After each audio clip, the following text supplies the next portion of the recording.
other side of the island, feel the wind picking up, and you can also see that the water has risen already over the dock with still 10 hours to go.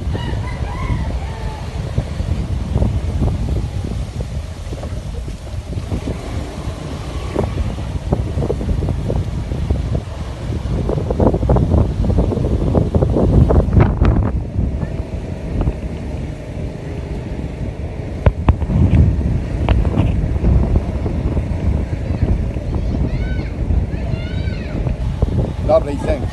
That'll do. So, that's okay. As you can clearly see here,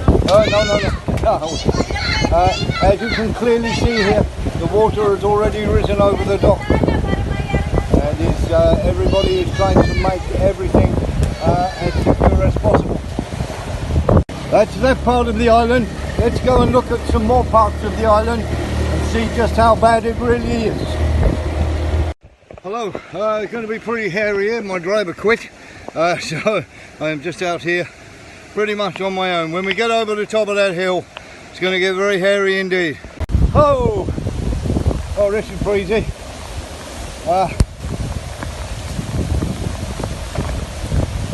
Trees are down, all sorts going on here. The wind is really picking up now.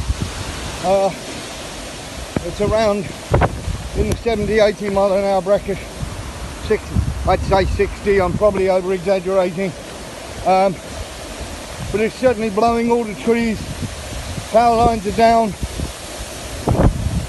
As we're walking along the island, we have to be careful of flying debris here. As you can see, the power lines are not looking good. Trees hanging in the branches.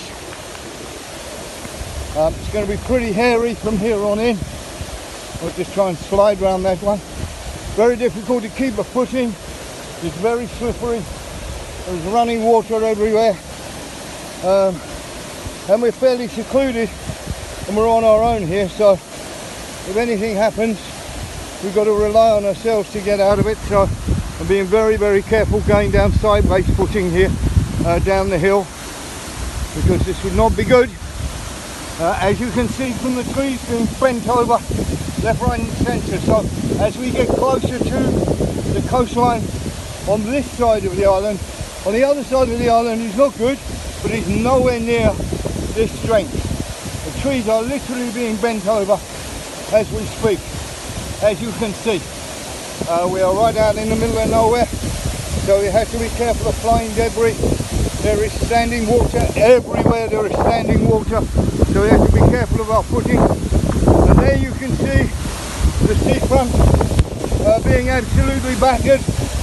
We will go a little bit closer, but not too much further.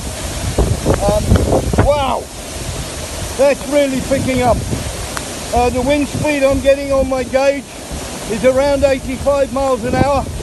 As you can see, or possibly see, as far out as possible. We'll try and make that zoom in as much as possible. The water here, which never gets above an eddy, is smashing over the tops here.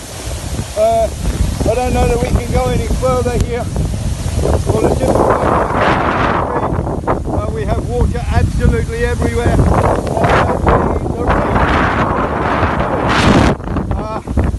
Just turning my back on the, but as you can see, we'll try and keep the camera over my shoulder here. I can't actually face the weather. It is actually blowing me along. So here we have what it's like to be in the middle of what is at the moment only storm force 3. Another 8 or 9 hours to go. About another 7 or 8 hours to go before it gets really bad. If I start to ramble, it's because it's bloody hairy and bloody scary. Wow, has a gust of over 100 miles an hour.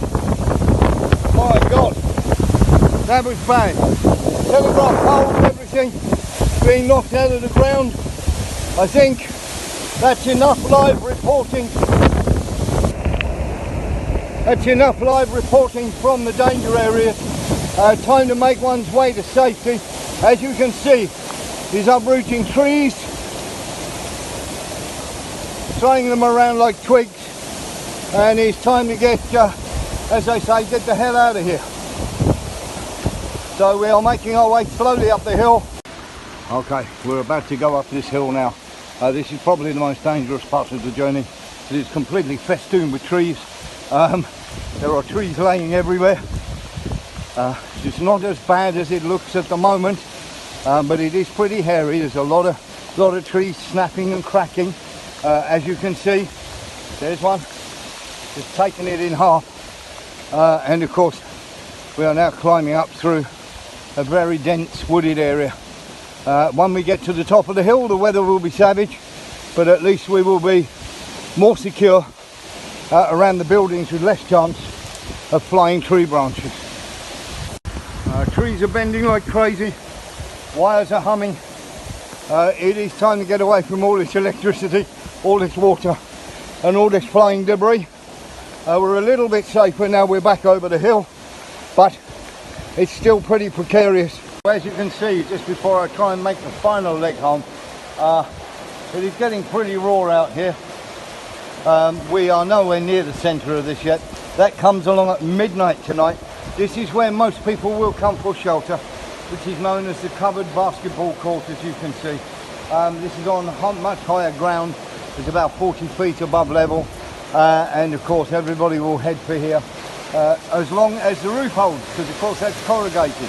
And as you can hear, sometimes these places are not as safe as you think because they create wind tunnels. So we'll be hunkering down at home and not coming here. The Catholic Church has opened its doors early for sanctuary for anybody who wants to go there, and there are one or two making their way now right there.